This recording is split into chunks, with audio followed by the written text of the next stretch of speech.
तो चलिए आगे बढ़ेंगे और बात करेंगे चंपावत की। उत्तराखंड के चंपावत में महिला सशक्तिकरण और आत्मनिर्भरता की दिशा में एक और महत्वपूर्ण कदम उठाया गया है। मुख्यमंत्री पुष्कर सिंह धामी के आदर्श चंपावत विजन को जमीन पर उतारने के लिए जिला प्रशासन लगातार नए प्रयास कर रहा है और इसी कड़ी में अब महिलाओं को स्वरोजगार से जोड़ने और उन्हें आर्थिक रूप से मजबूत बनाने की दिशा में एक नई पहल शुरू की गई है। चंपावत के विकास भवन परिसर में महिला स्वयं सहायता समूह द्वारा संचालित फूड कैंटीन का शुभारंभ किया गया और इस कैंटीन का उद्घाटन जिलाधिकारी मनीष कुमार ने किया। उन्होंने रिबन काटकर कैंटीन की शुरुआत की और महिला उद्यमियों को उनके नए सफर के लिए शुभकामनाएं दी।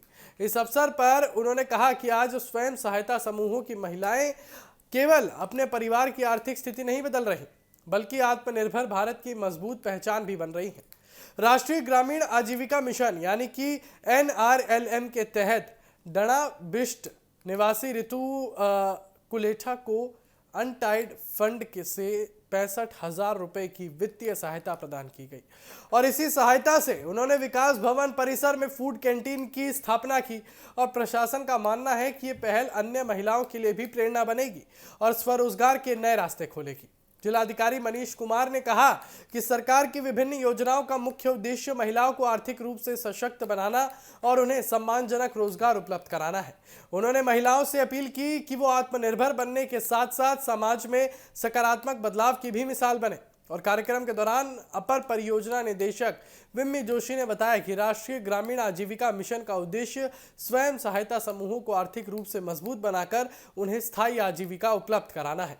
उन्होंने भरोसा दिलाया कि विभाग भविष्य में महिला समूहों को हर संभव सहयोग देता रहेगा और इस कार्यक्रम में केलपाल बाबा स्वयं सहायता समूह की सफलता भी चर्चा का विषय रही।